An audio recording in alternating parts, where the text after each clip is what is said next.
And one day prior to this, I would tell you a little miracle. Lily comes home and said, Mother, today our street is going to be deported. Mother took me and Lily and went to a field. The straw was laying. We didn't make any boots anymore. We lay there a whole day long till I lost one of my shoes. July 1944, dressed for winter. And I lose one shoe, and my mother says, let's get out of here. Maybe God is showing us a sign. We walked out, and the Germans came with the machine guns and killed every single person who was hidden in that straw, in the whole field. Okay, right miracles, after. Miracles. One day we hid on the cemetery, on the Jewish cemetery. The Germans came with the trucks and found us. We lived on beats for about 2 months, just beats, raw beats, okay? They took us on the train and they shipped us out. When we got to Auschwitz, we never knew, we never heard about Auschwitz in the ghetto. Between the time during the time you were in the ghetto, did any non-Jewish person ever try to attempt to help you or did you ever, any of your family try to escape, or did they escape? Okay, I tell you the truth, and I can swear by it. We had a German lady, they owned the building. They were teachers. And my little sister played with the little child there because she was very smart. When that war broke out, this German lady came into my mother, says, Mrs. Landowich, give me Lily. She was blonde, blue-eyed. I'll raise your child. My mother would not give away this child for nothing in the world. She loved them all. She loved all her children. But Lily was special. She was 7-year-old, smart and beautiful. This German lady, and I swear by the Bible, she came in and she says, Mrs. Landau, leave me Lily. She loved her because she played with her child. And mother wouldn't. No.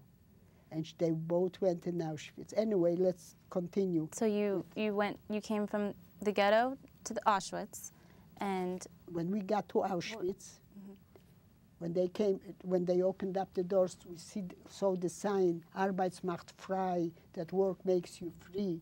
We never heard of it, we never knew.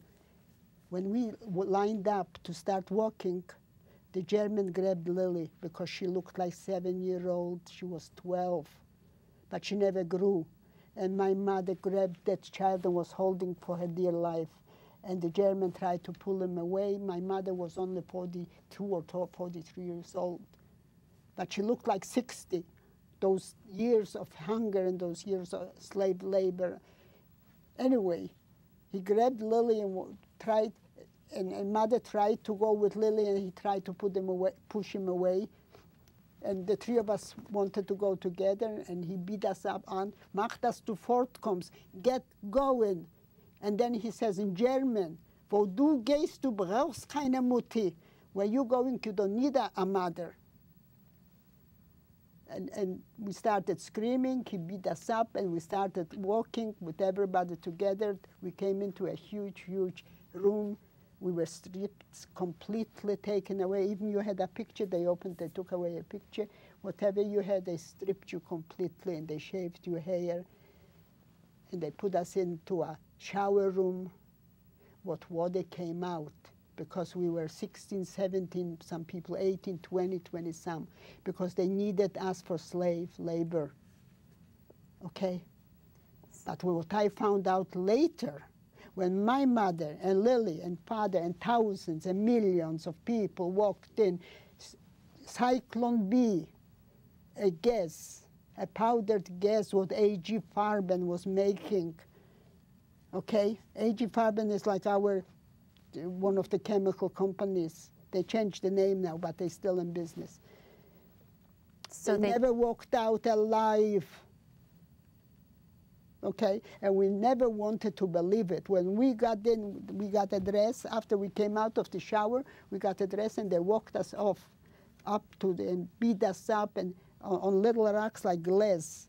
And when we came into the barrack, and some barracks had bunk beds, ours didn't. We laid on the floor like animals. When we came in, those Stubenälteste, room oldest who took care of us, They were from Czechoslovakia, they were from Poland, they were all kinds of girls, but they did not have this humanity in them anymore.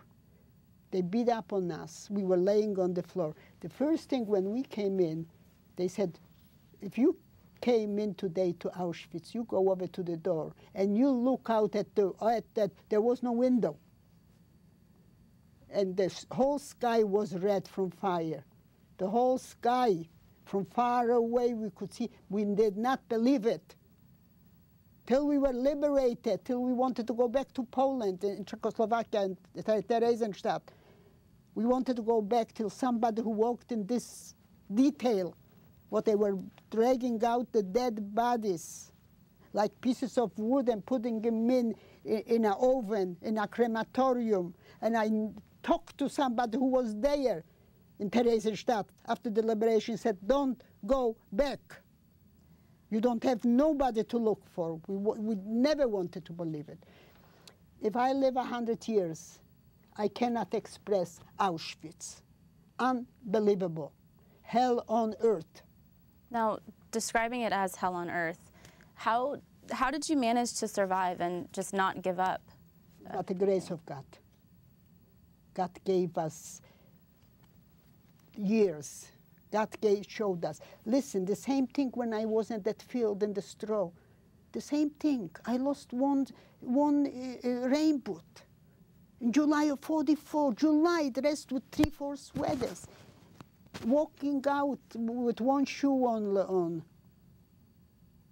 And a minute later, the Germans came and killed everybody. Isn't this a miracle from heaven? Miracles. They come in and we are in the garret hidden and with the dogs, the Germans with dogs, and they don't find us. They found us on the cemetery and they shipped us out. And that was the last transport to Auschwitz that time. That's it. Anyway. So some historians and scholars have said that Jewish resistance wasn't very common. It did happen, but it wasn't something that happened a lot. Can you explain that? Yes. I had a cousin who fought in the Warsaw Ghetto Uprising in 1943, who survived the war. And I know it from him that they fought in Warsaw. For a few weeks, they kept the Germans going, and they were Molotov cocktail, something like this. They made their own ammunition. They didn't have anything. I had it from him, Abraham Koenig, who survived. So his whole family walked in Treblinka to the gas chamber, and he escaped with the clothes to a different camp. And he died in Uruguay in the early 70s. So I know that there were resistances. My sister, Dora, she was a CPA before the war. She was hidden in a bunker in northern Lithuania. And she walked out of the bunker to go to the forest to fight with the partisans. And a German saw her and she was shot. Okay? And I have it from the Polish person who built a bunker for our family in northern, it's actually Lithuania. And he survived the war. And he left, he's a Gentile